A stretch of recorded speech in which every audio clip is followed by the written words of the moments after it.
اعوذ باللہ من الشیطان الرجیم بسم اللہ الرحمن الرحیم الحمد للہ رب العالمین الرحمن الرحیم اللہم صلی علی محمد وعلی آل محمد رب اشرح لی صدری ویسر لی امری واحلل عقدۃ من لسانی یفقہوا قولی۔ السلام علیکم ورحمۃ اللہ وبرکاتہ۔ الحمدللہ لاسٹ ٹائم ہم نے سورہ آل عمران کی آیت نمبر 71 تک ترجمہ اور تفسیر کی تھی، اور آج ہم انشاءاللہ تعالی آیت نمبر 72 سے ترجمہ اور تفسیر شروع کریں گے۔ تو انشاءاللہ آیت نمبر 72 کا ترجمہ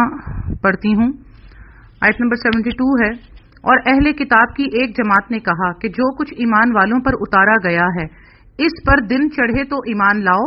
اور شام کے وقت کافر بن جاؤ تاکہ یہ لوگ بھی پلٹ جائیں۔ یہ ہے جی آیت نمبر 72، جس کا ترجمہ بھی میں نے پڑھا۔ اب آپ یہ دیکھیں کہ یہود و نصارہ، خاص طور پر یہود بہت زیادہ اس میں یہ آگے ہوتے تھے کہ کیا کرتے تھے کہ اپنے چند لوگوں کو کہتے تھے کہ تم جو ہے جاؤ جا کر اسلام کا اعلان کر دو کہ جی ہم اسلام لے آئے ہیں، صبح میں کر دو، اور پھر جب شام ہو یا ایک دن بعد پھر تم جو ہے وہ کہو کہ نہیں بھائی ہم جو ہے وہ واپس اپنے ہی دین میں جا رہے ہیں۔ تو لوگ ظاہری سی بات ہے، باقی لوگ جو ایمان لانے والے ہوں گے تو وہ سوچیں گے کہ انہوں نے آخر کوئی نہ کوئی تو ایسی بری بات اس میں دیکھی ہوگی۔ یہ بھی یہودیوں کا ایک ایسا مکر تھا جو وہ مسلمانوں کو اور عام دوسرے لوگوں کو بھی گمراہ کرنے کے لیے کرتے تھے۔ انہوں نے آپس میں طے کیا ہوا تھا کہ صبح کو مسلمان ہو جائیں گے اور شام کو کافر، تاکہ مسلمانوں کے دلوں میں بھی اسلام کے بارے میں شک پیدا ہو کہ یہ لوگ اسلام قبول کرنے کے بعد دوبارہ اپنے دینوں میں واپس لوٹ جائیں، جو دین سے وہ آئے ہوئے تھے انہوں نے اسلام قبول کیا تو یہ بھی واپس جو ہے اپنے دین سے واپس جو ہے اپنے جو غلط دین تھے، شرک والے دین تھے، یہ بھی اس میں واپس لوٹ جائیں اسلام کو چھوڑ کر۔ تو ظاہری سی بات ہے یہ اس طرح کرتے تھے تاکہ لوگ یہ سوچیں کہ انہوں نے کوئی نہ کوئی تو خامی یا کوئی برائی تو اسلام میں دیکھی ہوگی جو یہ اس طرح کی حرکتیں کر رہے ہیں۔ تو یہ اس طرح کے حربے استعمال کرتے تھے یہودی، خاص طور پر کہ صبح کو ایمان لے آتے تھے اور رات میں شام میں جو ہے وہ واپس کافر بن جاتے تھے، جو آج کل ہمارا بھی حال ہے کہ جیسے نبی صلی اللہ علیہ وسلم کی حدیث اس آخری وقت کے لیے جو دور سے ہم گزر رہے ہیں اس کے لیے کہا تھا کہ مومن شام کو کافر ہوگا اور صبح کو مومن ہوگا، اور اسی طرح صبح میں کافر ہوگا تو شام کو مومن ہوگا۔ یعنی کہ ہم بھی آج اسی حالت میں ہوتے ہیں کہ کسی وقت ہم اسلام میں ہوتے ہیں اور کسی وقت ہم اسلام سے باہر ہوتے ہیں، تو یہ ہمارے کفر کا معاملہ ہو جاتا ہے۔ ہمیں اللہ سبحانہ تعالیٰ تمام ایمان والوں کو، مسلمانوں کو، تمام اچھے لوگوں کو ایون اس چیز سے بچائے جو اسلام میں داخل ہونے والے ہیں۔ میں ان لوگوں کے لیے بھی پہلے سے ہی دعا کرتی ہوں کہ جو اچھے لوگ ہیں اور اچھے لوگوں کو اللہ ایمان سے ضرور سرفراز کرتا ہے، تو اللہ تعالیٰ ہم سب لوگوں کو اس چیز سے بچائے جس کی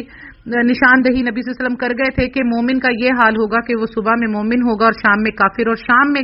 مومن ہوگا تو صبح میں کافر۔ اور یہ معاملات ہمارے اپنے آپ دیکھنے میں آتے ہیں کہ ہم ایسے معاملات سے کئی دفعہ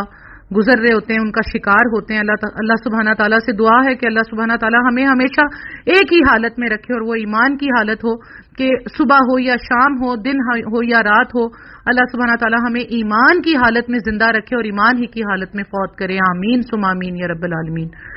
آیت نمبر 73 کا ترجمہ ہے، اور سوائے تمہارے دین پر چلنے والوں کے اور کسی کا یقین نہ کرو۔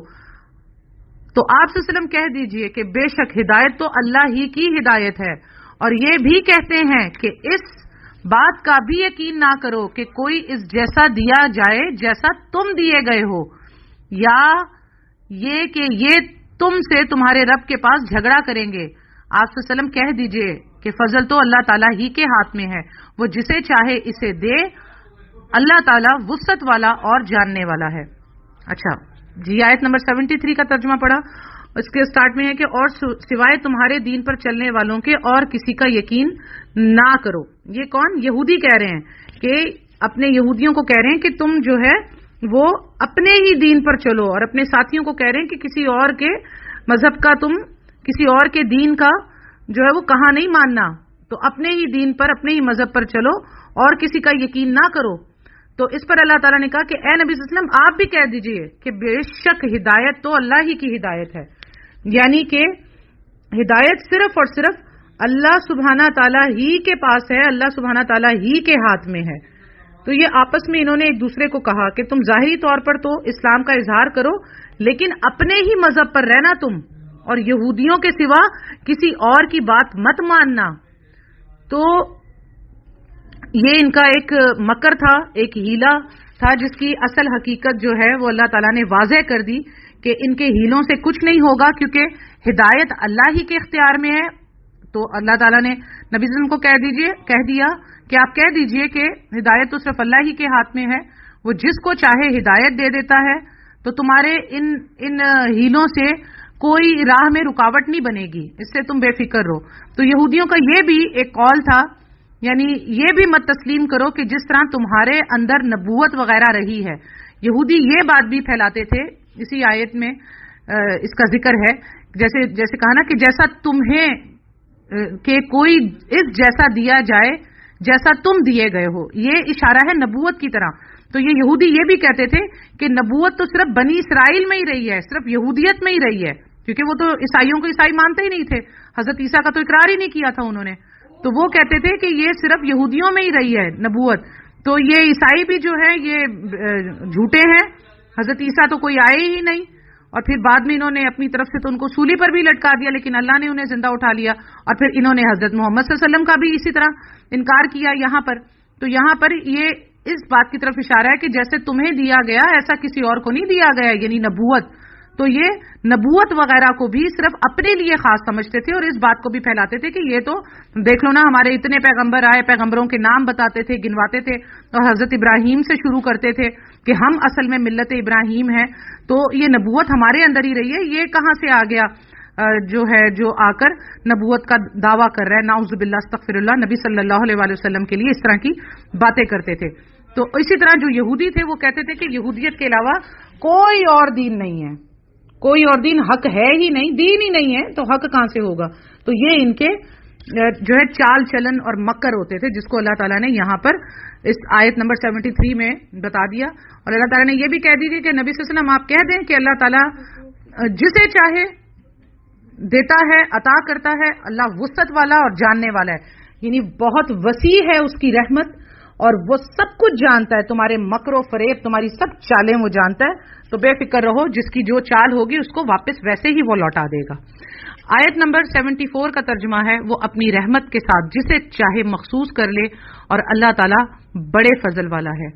اچھا، اس آیت کے دو معنی بیان کیے جاتے ہیں۔ ایک یہ کہ یہود کے بڑے بڑے علماء جب اپنے شاگردوں کو یہ سکھاتے کہ دن چڑھتے ایمان لاؤ اور دن اترتے کفر کرو، تاکہ جو لوگ مسلمان ہوئے ہیں وہ جو ہے بد مذہب ہو کر مرتد ہو جائیں، تو ان شاگردوں کو مزید یہ تاکید کرتے تھے کہ دیکھو، صرف ظاہراً مسلمان ہونا، حقیقتاً اور واقعتاً مسلمان نہ ہو جانا، بلکہ یہودی ہی رہنا، اور یہ نہ سمجھ بیٹھنا کہ جیسا دین، جیسی وحی اور شریعت اور علم و فضل تمہیں دیا گیا ہے ویسا ہی کسی اور کو بھی دیا جا سکتا ہے، تو تمہارے بجائے کوئی اور حق پر ہے ہی نہیں جو تمہارے خلاف اللہ کے نزدیک حجت قائم کر سکتا ہے اور تمہیں غلط ٹھہرا سکتا ہے۔ تو یہ ان کا معاملہ ہوتا تھا۔ تو یہودی یہاں پر اپنے جن لوگوں کو بھیجتے تھے کہ ظاہراً مسلمان ہونا اور شام میں کافر ہو جانا، تو یہ پورا بتاتے تھے کہ صرف تمہارا ہی دین حق ہے، سب کچھ یہی، اور اگر تم اس طرح سے اگر اکھڑ گئے، تمہاری ہوا ذرا بھی اکھڑ گئی، تو پھر یہ دین قابض ہو جائے گا۔ تو اللہ تعالیٰ یہاں بتا رہے ہیں وہ اپنی رحمت کے ساتھ جسے چاہے مخصوص کر لے۔ تو اللہ تعالیٰ نے یہاں پر یہ بتا دیا کہ اب یہ ساری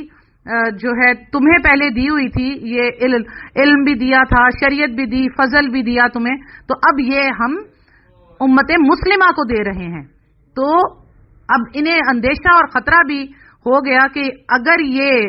دین اسلام اور اس کی دعوت بڑھ گئی اور پنپ گئی تو اس نے اپنی جڑیں مضبوط کر لینی ہے، تو یہ نہیں کہ صرف ہم دنیا سے ہمارا وقار جاتا رہے گا، بلکہ ہمیں جو ہے وہ کہیں سر چھپانے کی جگہ بھی نہیں ملے گی اور ہمارا پردہ بھی فاش ہو جائے گا۔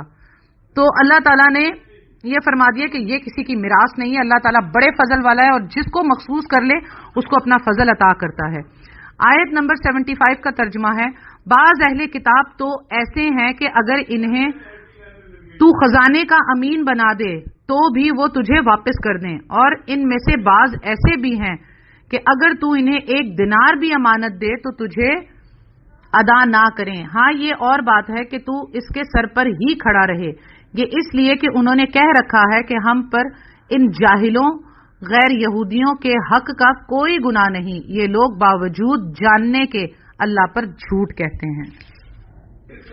اچھا، اس آیت میں اللہ تعالیٰ بعض اہل کتاب کے، کیونکہ سارے 5 انگلیاں برابر نہیں ہوتی، اس لیے اللہ تعالیٰ نے ہر جگہ پر ایک خاص گروپ کو اور ایک خاص جماعت کو جو ہے اس کی نشاندہی کر کے بتایا. یہاں پر اللہ تعالیٰ نے بتایا کہ بعض اہل کتاب تو ایسے ہیں کہ جنہیں آپ پورے کا پورا خزانہ ان کے سپرد کر دیں اور انہیں امانت دار بنا دیں تو وہ آپ کو آپ کی امانت رکھیں گے اور آپ کو جب مانگنے پر ویسے ہی واپس کر دیں گے. لیکن بعض تو اس میں سے ایسے ہیں کہ اگر آپ انہیں 1 دینار بھی امانت دے دیں تو وہ آپ کو وہ واپس نہیں کریں گے، ہڑپ کر جائیں گے. ٹھیک ہے، اور یہ وہ لوگ ہوں گے جو کہ اپنے دین میں تفریق کرتے تھے اور اپنے کتابوں میں اپنی کتابوں کو بدل ڈالتے تھے. گناہ گار، فریب کار یہودی خاص طور پر جن کا یہ شیوا تھا. تو اللہ تعالیٰ وہاں پر اس آیت میں دونوں گروپوں کی بات بتا رہا ہے کہ ان میں سے بعض ایسے ہیں جو امین ہیں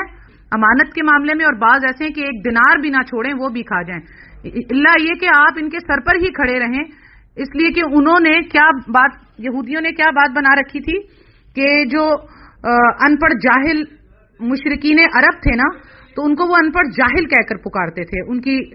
جو ہے بے عزتی کرنے کے لیے کہ اپنے آپ کو یہودی، کیونکہ وہ شریعت کے جاننے والے علماء ہوتے تھے، پڑھے لکھے، تو وہ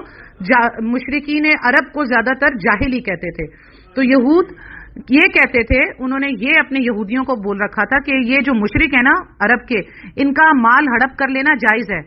تو ان کا مال ہڑپ کرنے میں کوئی گناہ نہیں ہے، اللہ تعالیٰ نے اس کو گناہ تھوڑی کہا ہے، یہ تو خود مشرک ہیں، تو ہم تو ایمان والے ہیں، تو ان مشرکوں کا جو ہے نا مال کھا لو، اس سے کوئی فرق نہیں پڑتا. تو اللہ تعالیٰ نے فرمایا کہ اللہ پر جھوٹ بولتے ہیں. اللہ تعالیٰ کس طرح کسی کا مال ہڑپ کرنے کی اجازت دے سکتا ہے؟ اور نبی صلی اللہ علیہ وآلہ وسلم نے بھی یہی بات سن کر فرمایا کہ اللہ کے دشمنوں نے جھوٹ کہا. نبی صلی اللہ علیہ وسلم نے فرمایا کہ زمانہ جاہلیت میں بھی اس وقت بھی تمام چیزیں میرے قدموں تلے تھیں، اور جب میں اللہ تعالیٰ نے مجھے غالب کر دیا اسلام کی شکل میں سب پر، اور جب میں ایون ہجرت کرنے سے پہلے بھی نبی صلی اللہ علیہ وسلم جو ہے جب مدینہ ہجرت کر رہے تھے اس تکلیف کے معاملے میں بھی نبی صلی اللہ علیہ وسلم نے ساری امانتیں حضرت علی کے سپرد کر دی تھی کہ علی یہ فلاں فلاں کی امانتیں ہیں، یہ ان کو دے دینا کیونکہ میں ہجرت کرنے والا ہوں. کیونکہ نبی صلی اللہ علیہ وسلم اور حضرت ابو بکر جو ہے وہ چھپ کر نکلے تھے مکہ سے، کیونکہ کافروں نے قتل کرنے کا سارا یہ معاملہ آپ سب کو یاد ہی ہوگا کہ کس طرح سے نبی صلی اللہ علیہ وسلم نے حضرت ابو بکر کے ساتھ ہجرت کی، غار ثور میں جا کے پناہ لی. تو یہ معاملہ جب ہوا تھا تو اس وقت بھی نبی صلی اللہ علیہ وآلہ وسلم نے ساری امانتیں، چاہے وہ اس وقت بھی ظاہری سی بات ہے بہت سے لوگ مشرک ہی تھے اور ایمان نہیں لائے تھے، کافر ہی تھے، تو نبی صلی اللہ علیہ وسلم نے کافروں کی بھی امانتیں جو ہیں وہ حضرت علی کے سپرد کی کہ علی یہ فلاں فلاں کی امانتیں ہیں، یہ ان کو واپس کر دینا. ٹھیک ہے، تو نبی صلی اللہ علیہ وسلم نے بھی فرمایا کہ میں نے اپنے اس معاملے میں بھی کبھی امانت جو ہے وہ اس میں خیانت نہیں کی، تو وہ کسی مشرک کی ہو یا مسلمان کی ہو یا کافر کی ہو تو اس کے اندر بھی میں نے بد دیانتی نہیں کی. جیسے کہ افسوس کی بات ہے کہ آج ہم مسلمان مشرکین کا مال ہڑپ کرنے کے لیے کہتے ہیں کہ اس میں کوئی برائی نہیں، یہ تو مشرکین کا ہے، کافروں کا ہے، تو ان کا مال ہڑپ کر جاؤ. تو یہ جو ہے بالکل غلط بات ہے. اس آیت کو ذہن میں رکھ لیں اور نبی صلی اللہ علیہ وسلم کی زندگی کو دیکھ لیں کہ انہوں نے کیا معاملات کیے. جیسے کہ آج کل مسلمانوں کا کہنا ہے کہ دار الحرب کا سود جائز ہے اور حربی کے مال کے لیے کوئی عصمت نہیں، یعنی اس کی کوئی عزت نہیں. تو یہ بالکل غلط بات ہے. چاہے امانت وہ کافر کی ہو یا مسلمان کی ہو، مشرک کی ہو یا کسی کی بھی ہو، وہ امانت امانت ہے، اسے کسی بھی حال میں ہڑپ نہیں کیا جا سکتا، یا کسی کا بھی ناجائز پیسہ یا اس کی جائیداد یا اس کی کوئی بھی ایک سوئی جتنی بھی چیز آپ اس کے اوپر قبضہ نہیں کر سکتے سوائے اس کے کہ جنگ کی حالت ہو. ٹھیک ہے. آیت نمبر 76 کا ترجمہ ہے، کیوں نہیں مواخذہ ہوگا، البتہ جو شخص اپنا قرار پورا کرے اور پرہیزگاری کرے تو اللہ تعالیٰ بھی ایسے پرہیزگاروں سے محبت کرتا ہے. اچھا، اب اس آیت میں کیوں نہیں مواخذہ ہوگا؟ البتہ جو شخص اپنا قرار پورا کرے. قرار پورا کرنے کا مطلب ہے وہ عہد پورا کرے. عہد کو پورا کرنا قرار پورا کرنے کا مقصد ہے کہ جو اہل کتاب سے یا ہر نبی کے واسطے سے جو امتیں تھیں ان کی نبی صلی اللہ علیہ وسلم پر ایمان لانے کی بابت لیا گیا ہے، یعنی جو اہل کتاب میں سے ایمان لائے اور پیغمبروں کی امتوں میں سے جو لوگ نبی صلی اللہ علیہ وسلم پر ایمان لائے تو ان سے اس بابت ایمان لانے کی بابت یہ اقرار، یہ عہد لیا جا رہا ہے اور عہد کو وہ پورا کریں اور اس میں بچ بچ کر بھی چلیں، یعنی پرہیزگاری کریں. ٹھیک ہے نا؟ تو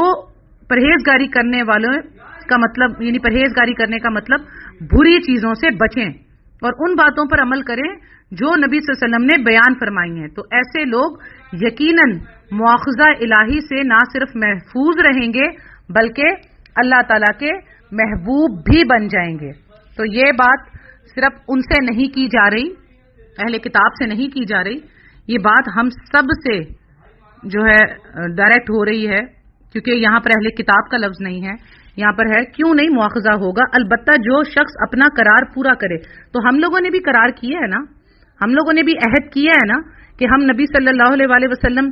کی باتوں پر عمل کریں گے، پرہیزگاری کریں گے. تو یہ ہم پر بھی اسی طرح لاگو ہے یہ آیت، جیسے کہ اس وقت میں اس پس منظر میں دوسرے لوگوں کو کہی جا رہی ہے اور قیامت تک کے لیے ہے یہ آیت، ہم سب کے لیے. تو یہ ہم ہر انسان کے لیے جو قیامت تک پیدا ہوگا ان سب کے لیے یہ آیت کفایت کرتی ہے کہ ہمیں پرہیزگاری کرنی ہے، اپنے رسول صلی اللہ علیہ وسلم کے نقش قدم پر چلنا ہے. تو اس سے کیا ہوگا کہ اللہ پرہیزگاروں سے محبت کرتا ہے. ٹھیک ہے نا؟ تو اللہ تعالی جو ہے وہ ان کو اپنے بارگاہ میں اعلی مقام بھی عطا کرے گا جو پرہیزگاری کریں گے. اور پرہیزگاری کا مطلب میں نے آپ کو بتایا تھا تقوی، تقوی کا مطلب وہی پرہیزگاری، اور پرہیزگاری کا مطلب بچ بچ کر رہنا، اپنے ایمان کو، اپنے نفس کو، اپنی روح کو بچ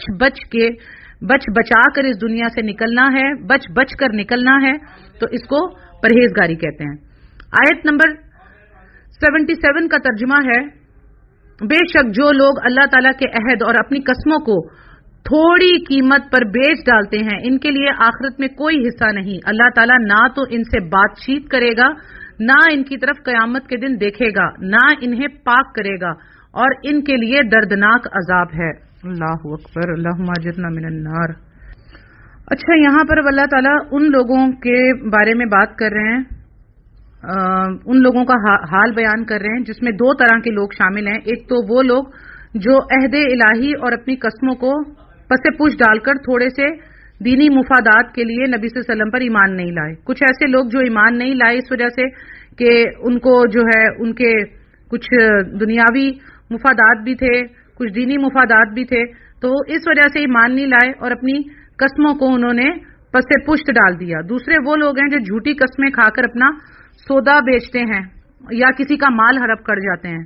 بہت سے ایسے لوگ ہوتے ہیں جو آپ اکثر کر بازاروں میں بھی دیکھے گا، باجی قسم سے ہم کو اتنے کا پڑا ہے اور ہمیں اتنے کا پڑا ہے اور ہمیں ایسا. تو نعوذ باللہ یہ ان لوگوں کے بارے میں ہے کہ جو جھوٹی قسمیں کھا کر اپنا سودا بیچتے ہیں. تو جو سودا بیچتے ہیں یا کسی کا مال ہڑپ کر جاتے ہیں تو اس کے لیے حدیث میں بھی نبی صلی اللہ علیہ وسلم نے فرمایا کہ جو شخص کسی کا مال ہتھیانے کے لیے جھوٹی قسم کھائے تو وہ اللہ تعالیٰ سے اس حال میں ملے گا کہ اللہ تعالیٰ اس پر غضبناک ہوگا. یہ صحیح بخاری کی حدیث ہے. اور اللہ تعالیٰ نے فرمایا کہ اللہ تعالیٰ اس شخص سے کلام نہیں کرے گا اور نہ اسے پاک کرے گا اور اس کے لیے دردناک عذاب ہے، اور وہ شخص ہے جو جھوٹی قسم کے ذریعے سے اپنا سودا بیچتا ہے. تو یہ اس کے لیے اتنی بڑی بات اللہ سبحانہ تعالیٰ نے فرمائی ہے جس کو میں نے حدیث سے بھی آپ کو بتا دیا ہے. آیت نمبر 78 کا ترجمہ ہے، یقیناً ان میں ایسا گروہ بھی ہے جو کتاب پڑھتے ہوئے اپنی زبان مروڑتا ہے تاکہ تم اسے کتاب ہی کی عبارت خیال کرو، حالانکہ دراصل وہ کتاب میں سے نہیں، اور یہ کہتے بھی ہیں کہ وہ اللہ تعالیٰ کی طرف سے ہے، حالانکہ دراصل وہ اللہ تعالیٰ کی طرف سے نہیں، وہ تو دانستہ اللہ تعالیٰ پر جھوٹ بولتے ہیں. اچھا، اب یہاں پر یہود کے ایک گروہ کا تذکرہ ہو رہا ہے کہ جو کتاب پڑھتے ہوئے اپنی زبان مروڑتا ہے، یعنی کہ ذرا زبان کو گھما گھما کر مروڑ کر جو ہے وہ عبرانی زبان میں توریت کو پڑھتے تھے، تاکہ وہ ایسے لگے کہ جی یہ بڑے ہی ماہر ہیں اس زبان میں اور یہ بڑی ماہریت کے ساتھ کتاب کو پڑھتے ہیں، تو تاکہ تم اسے اس کتاب ہی کی عبارت خیال کرو، تاکہ لوگ یہ سمجھیں کہ یہ اسی کتاب کو پڑھ رہے ہیں اور اسی سے ہمیں معاملات بتا رہے ہیں۔ دراصل وہ کتاب میں سے نہیں، اور یہ کہتے بھی ہیں کہ اللہ تعالیٰ کی طرف سے، حالانکہ وہ اللہ تعالیٰ کی طرف سے نہیں ہوتا تھا۔ تو یہ یہود کے ان گروپ کا تذکرہ ہے جنہوں نے توریت میں نہ صرف تبدیلی کی بلکہ اور بھی جرم یہ کرتے تھے کہ ایک تو زبان کو بڑا مروڑ کر کتاب کے الفاظ پڑھتے، جس سے عوام کو یہ تاثر دینے کی کوشش کرتے کہ وہ جو ہے وہ بہت زیادہ علم رکھنے والے ہیں۔ دوسرے، وہ خود ساختہ باتوں کو اللہ کی طرف سے باور کراتے کہ یہ اللہ کی طرف سے ہے۔ اور بدقسمتی سے آج امت محمدیہ صلی اللہ علیہ وآلہ وسلم کے بھی جو دینی پیشوا ہیں وہ بھی اس میں موجود ہیں، جیسے کہ نبی صلی اللہ علیہ وسلم نے فرمایا کہ تم اپنے سے پہلی امتوں کی قدم با قدم پیروی کرو گے۔ نبی صلی اللہ علیہ وسلم نے فرما دیا تھا، یہ حدیث ہے آپ صلی اللہ علیہ وسلم کی، کہ تم اپنی سے پہلی امتوں کی قدم با قدم پیروی کرو گے۔ جس پر صحابہ نے پوچھا یہود و نصارہ کی، تو نبی صلی اللہ علیہ وسلم نے فرمایا اور کون ہو سکتے ہیں؟ تو نبی صلی اللہ علیہ وسلم نے یہ بتا دیا تھا۔ اور آج ہمارے یہاں بھی کیا ہوتا ہے کہ بکثرت ایسے لوگ ہیں جو دنیاوی غرض یا جماعتی تعصب یا فقہی، جو کہتے ہیں نا جی ہمارا فقہ یہ ہے، ہمارا فقہ یہ ہے مسلک،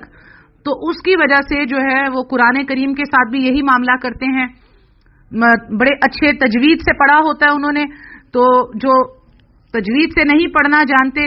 وہ اگر قرآن کی عربی کو پڑھ رہے ہوتے ہیں تو اس میں جان بوجھ کر اس کے جو غلطیاں ہیں ان کو نکال کے اور انہیں جو ہے وہ ذلیل کرنے کی کوشش کرتے ہیں، اور یہ نہیں دیکھتے کہ اس کا جو معاملہ بیان کیا جا رہا ہے، اس کا جو سارا جو ڈیفینیشن دی جا رہی ہے وہ حق سچ دی جا رہی ہے، لیکن وہ کیا کرتے ہیں چھوٹی چھوٹی باتوں کو زیر زبر کو پکڑ کر مسئلے کو بڑا کر دیتے ہیں، جبکہ اس کا ڈیفینیشن بالکل صحیح پیش کی جا رہی ہوتی ہے۔ تو یہ کیا کرتے ہیں، ہمارے ہاں بھی یہ معاملہ ہے کہ قرآن کو اپنے دنیاوی غرض کے لیے پڑھتے ہیں اور پھر قرآن کی آیات میں اپنا مسئلہ خود ساختہ بیان کرتے ہیں۔ کیا کرتے ہیں، عربی پڑھتے ہیں قرآن کی، اور عوام یہ سمجھتی ہے کہ مولوی صاحب نے مسئلہ قرآن سے بیان کیا ہے، حالانکہ اس مسئلے کا قرآن سے کوئی تعلق نہیں ہوتا، اور وہ کیا کرتے ہیں کہ مانوی تحریف اور معلمہ سازی سے کام لیا جاتا ہے تاکہ یہی باور کروایا جائے کہ یہ اللہ کی طرف سے بات ہوئی ہے، یعنی کہ یہ قرآن سے ہی بات ہوئی ہے۔ تو کیا کرتے ہیں کہ عربی پڑھ کے اس کے بعد جو بات ہوتی ہے، عربی صحیح پڑھتے ہیں، تجوید صحیح پڑھتے ہیں یہاں پر، لیکن اس کا جو ترجمہ اردو میں لوگوں کو بتاتے ہیں وہ بالکل اپنے مسلک کے باباؤں کے، اپنے مسلک کے علماء کا مطلب بتایا جاتا ہے، وہاں اپنا مسلک بتایا جاتا ہے، وہاں پر اللہ کی بات نہیں بتاتے۔ لیکن لوگ یہ سمجھتے ہیں کہ جی ابھی عربی میں قرآن پڑھا تھا تو یہ معاملہ قرآن سے ہی بیان کیا جا رہا ہے۔ تو یہ معاملہ آج امت مسلمہ بھی اس کا بے تحاشا شکار ہے۔ اللہ ہم سب کی حفاظت فرمائے، آمین ثم آمین۔ آیت نمبر 79 کا ترجمہ ہے، کسی ایسے انسان کو جسے اللہ تعالیٰ کتاب و حکمت اور نبوت دے، یہ لائق نہیں کہ پھر بھی وہ لوگوں سے کہے کہ تم اللہ تعالیٰ کو چھوڑ کر میرے بندے بن جاؤ، بلکہ وہ تو کہے گا کہ تم سب رب کے ہو جاؤ، تمہارے کتاب سکھانے کے باعث اور تمہاری کتاب پڑھنے کے سبب۔ اچھا، اس آیت میں اللہ تعالیٰ نبیوں کو، نبی صلی اللہ علیہ وسلم کو، اصل تو مخاطب نبی صلی اللہ علیہ وسلم ہے، ان کو بھی کہا جا رہا ہے اور باقی سب علم والے لوگوں کو بھی کہا جا رہا ہے کہ کسی ایسے انسان کو جسے اللہ تعالیٰ کتاب و حکمت اور نبوت دے، تو نبی بھی آ گئے اور عام لوگ بھی آ گئے اس میں، جن کو بھی اللہ تعالیٰ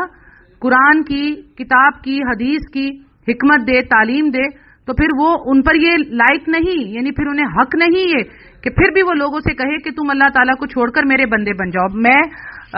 ایک بریلوی مکتب ہے، بریلوی مسلک، اس میں لوگوں نے کلمہ پڑھوایا لوگوں سے،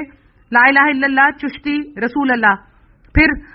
ایک اور مسلک ہے دیوبندی، ان کے علماء جو گزر چکے ہیں، جن کو وہ رحمت اللہ علیہ اور وبرکاتہ اور وبرکاتہم لکھتے ہیں اپنی کتابوں میں، انہوں نے کلمہ پڑھوایا لا الہ الا اللہ اور پتہ نہیں کون رسول اللہ، نعوذ باللہ،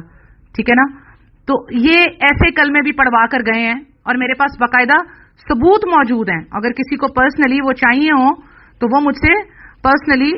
میرے واٹس ایپ پہ پرسنل مجھے وہ ثبوت مانگ بھی سکتا ہے، اور گروپ پہ بھی مانگنا ہو تو بالکل مانگے جائیں، کیونکہ یہ دین اسلام کی بات ہے. تو یہاں پر ان لوگوں کو اس آیت سے ڈرنا چاہیے جو ایسی حرکتیں کرتے ہیں، جن کو کتاب کا بھی علم ہو اور پھر وہ اس طرح کی حرکتیں کریں. اور یہ جو مسلک میں نے بتائے ہیں، یہ مسلک یہ اپنے اللہ کے علاوہ جو ہے،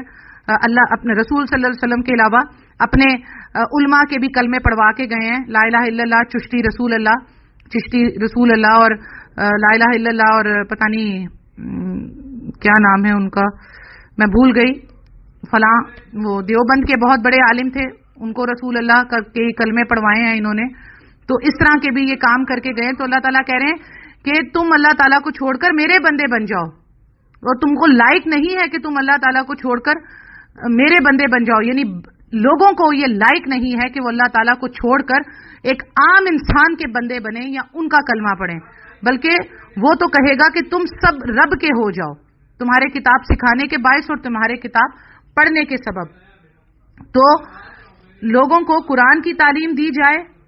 اور صرف قرآن ہی کی تعلیم سے بتایا جائے، نہ کہ جیسے مسلکوں میں جو ہے وہ فضائل اعمال، فضائل درود اور ایسی چیزیں پڑھائی جا رہی ہوتی ہیں جس میں بے تحاشا غلط اور جھوٹے اور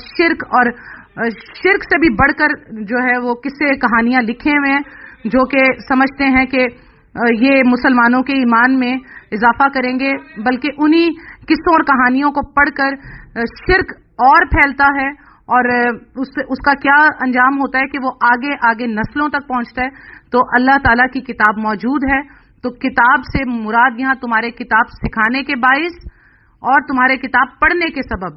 کیا رب کے ہو جاؤ. اور کتاب قرآن کی طرف اشارہ ہے. تو قرآن کے علاوہ کوئی ایسی روئے زمین پہ کتاب نہیں ہے جو آپ کو ہدایت دے، اور جو غلطی سے پاک ہو وہ صرف اللہ سبحانہ تعالیٰ کی کتاب ہے جس کا نام قرآن کریم ہے، یا پھر نبی صلی اللہ علیہ وسلم کی بھی وہ مستند صحیح احادیث جو کہ سندن صحیح ہیں اور نبی صلی اللہ علیہ وسلم سے صحابہ کرام سے ہم تک پہنچی ہیں، نہ کہ ان میں وہ جو ضعیف احادیث ہیں، جھوٹی احادیث ہیں، من گھڑت بھی ہیں، لوگوں نے من گھڑت حدیث بھی بنوائی ہیں. تو ان کے لیے نبی صلی اللہ علیہ وسلم کا فرمان پہلے سے موجود ہے کہ جو نبی صلی اللہ علیہ وسلم پر جھوٹ بولے گا وہ اپنا ٹھکانہ جہنم میں بنا لے. لیکن آج کل یہ فتنہ اتنا عام ہو چکا ہے کہ نبی صلی اللہ علیہ وسلم کے نام پر بڑے مزے سے آرام سے مسلک جھوٹی حدیثیں لکھتے ہیں، صرف کس لیے؟ اپنے مسلک کو، جو اپنے مسلک کا ان کا عقیدہ ہوتا ہے، اس عقیدے کو اسٹیبلش کرنے کے لیے وہ حدیثیں گھڑتے ہیں تاکہ ان کا مسلک جو ہے وہ لوگوں کو یہ باور کروائیں کہ یہ جی نبی صلی اللہ علیہ وسلم کی حدیث ہے، یہ نبی صلی اللہ علیہ وسلم کا فرمان ہے، ہم کوئی الگ غلط کام نہیں کر رہے ہیں. تو یہ کام آج کل عام ہے. اللہ سبحانہ تعالیٰ ہمیں ہر فرقے، ہر مسلک کی گندگی سے اور ہر جو ایک جو گمراہ عالم ہے، اللہ تعالیٰ ان کے گمراہ علم سے بچائے اور ہماری اصلاح رکھے. جو غلطی ہم میں اللہ اس کو بھی نکال دے، اس کی بھی اصلاح کر دے اور ہمیں سیدھا راستہ صراط مستقیم دکھائے. آمین. آیت نمبر 70 کا ترجمہ ہے، اور یہ نہیں ہو سکتا کہ وہ تمہیں فرشتوں اور نبیوں کو رب بنا لینے کا حکم کرے. کیا وہ تمہارے مسلمان ہونے کے بعد بھی تمہیں کفر کا حکم دے گا؟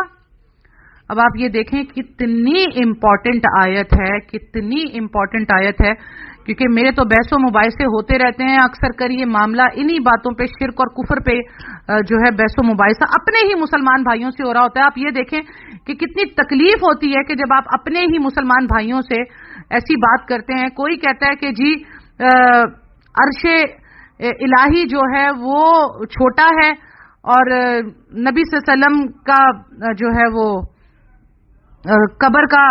پتھر یا اس کی مٹی زیادہ ہے عرش الہی سے، نبی صلی اللہ علیہ وسلم کی جو قبر کی مٹی زیادہ ہے. جب اس طرح کی لوگ باتیں کر رہے ہوتے ہیں تو اتنا دکھ ہوتا ہے کہ کس طریقے کی باتیں نبی صلی اللہ علیہ وسلم کی قبر کی مٹی کو اول اور اس کو اتنا اوپر کر دیا جاتا ہے کہ عرش الہی سے اس کا مقابلہ کروایا جا رہا ہوتا ہے. اپنے ہی مسلمان بھائی یہ لکھتے ہیں کتابوں میں اور ایسی باتیں کرتے ہیں تو اس وقت کتنا دکھ ہوتا ہے. تو اللہ تعالیٰ یہاں کیا کہہ رہے ہیں کہ اور یہ کیسے ہو سکتا ہے، بلکہ اللہ کہہ رہے ہیں یہ نہیں ہو سکتا کہ اللہ تمہیں فرشتوں اور نبیوں کو رب بنا لینے کا حکم کرے. کیا وہ تمہارے مسلمان ہونے کے بعد بھی تمہیں کفر کا حکم دے گا؟ کتنی بڑی بات یہاں پر اللہ سبحانہ تعالیٰ فرما رہے ہیں. یعنی نبیوں اور فرشتوں یا کسی اور کو رب والی صفات کا حامل باور کرانا یہ کفر ہے. یہ کفر ہے. جیسے ہمارا ایک خاص مسلک ہے، وہ کہتا ہے جی نبی صلی اللہ علیہ وسلم موجود ہیں، وہ سن رہے ہیں، وہ دیکھ رہے ہیں، جبکہ وہ فوت ہو چکے ہیں. کیونکہ یہ صفت تو اللہ کی ہے کہ اللہ دیکھ رہا ہے، سن رہا ہے، ہر چیز کا جاننے والا ہے. یہ اللہ کی صفت ہے. ایسے ایک انسان کی بھی صفت ہے کہ وہ سن رہا ہے، دیکھ رہا ہے، جانتا ہے، اسے ایک مخصوص علم دیا گیا ہے، لیکن جب تک وہ زندہ ہے. لیکن جب وہ فوت ہو جائے تو اس کو ہم نہیں یہ کہہ سکتے کہ وہ دیکھ رہا ہے. ایون ہم فرشتے کے معاملے بھی، یہ فرشتہ ہمیں پتہ ہے ہمارے سیدھی طرف ہے اور دوسری طرف بائیں طرف ہے، دائیں طرف ہے، لیکن ہم یہ نہیں کہہ سکتے کہ اے فرشتے میری یہ دعا اللہ تک پہنچا دینا. شرک ہے. ہم کیا صرف اس کو سلام کرتے ہیں، اپنے فرشتے کو سلامتی اس پر بھیجتے ہیں اللہ کی، ٹھیک ہے نا، السلام علیکم ورحمۃ اللہ، السلام علیکم ورحمۃ اللہ. ہم نماز کے بعد ان کی طرف انہیں سلام کرتے ہیں. لیکن اگر ہم فرشتے کو بھی اگر پکاریں گے نبیوں کے ساتھ تو وہ بھی شرک ہو جائے گا. فرشتہ کون ہوتا ہے؟ ہم تو اللہ کو کہیں گے، اللہ کو پکاریں گے. فرشتے کو بھی پکارا تو وہ شرک ہو جائے گا. تو نبیوں کو بھی نہیں ہم پکار سکتے. تو اللہ تعالیٰ کہہ رہے ہیں کہ کیسے ہو سکتا ہے کہ وہ تمہارے مسلمان یعنی فرما بردار ہونے کے بعد تمہیں یہ حکم دے کہ تم کفر کرو. تو اس طرح نبیوں اور فرشتوں یا کسی کو بھی رب والی صفات کا سمجھنا یہ کفر ہے. اللہ تعالیٰ فرماتے ہیں تمہارے مسلمان ہو جانے کے بعد ایک نبی یہ کام بھلا کس طرح کر سکتا ہے؟ کوئی نبی بھی ایسا حکم نہیں دے سکتا، کیونکہ نبیوں کا کام ہوتا ہے ایمان کی دعوت دینا، جو اللہ وحدہ لا شریک کی عبادت کا نام ہے. اچھا ہوا کیا تھا، یہ اس کے آیت کا پس منظر بھی تھوڑا سن لیں کہ بعض مسلمانوں نے نبی صلی اللہ علیہ وسلم سے اس بات کی اجازت مانگی کہ وہ نبی صلی اللہ علیہ وسلم کو سجدہ کریں. انہوں نے کہیں دیکھا تھا کہ وہ کسی جگہ پر ایک بادشاہ تھا اور اس کو لوگ سجدہ، اس کی عوام سجدہ کر رہی تھی، تو انہوں نے کہا آئے وہ نبی صلی اللہ علیہ وسلم کے پاس کہ آپ تو اس کے زیادہ اہل ہیں کہ ہم آپ کو سجدہ کریں. تو اس پر جو ہے سجدہ کرنے کی جو ہے بات کی تو اس پر یہ آیت نازل ہو گئی. اور ایک اور بات بھی بیان کی جاتی ہے اس کے معاملے میں کہ یہودیوں اور عیسائیوں نے جمع ہو کر نبی صلی اللہ علیہ وسلم سے کہا کہ کیا آپ چاہتے ہیں کہ ہم آپ کی اس طرح عبادت و پرستش کریں جس طرح عیسائی حضرت عیسیٰ علیہ السلام کی کرتے ہیں؟ تو آپ صلی اللہ علیہ وسلم نے فرمایا اللہ کی پناہ اس بات سے کہ ہم اللہ کو چھوڑ کر کسی اور کی عبادت کریں یا کسی کو اس کا حکم دے. اللہ نے مجھے نہ اس لیے بھیجا ہے نہ اس کا حکم ہی دیا ہے. تو اس پر یہ آیت نازل ہوئی. یہ دو معاملات ہیں جس کی وجہ سے یہ آیت نازل ہوئی. اس کا پس منظر بھی میں نے آپ کو بتا دیا کہ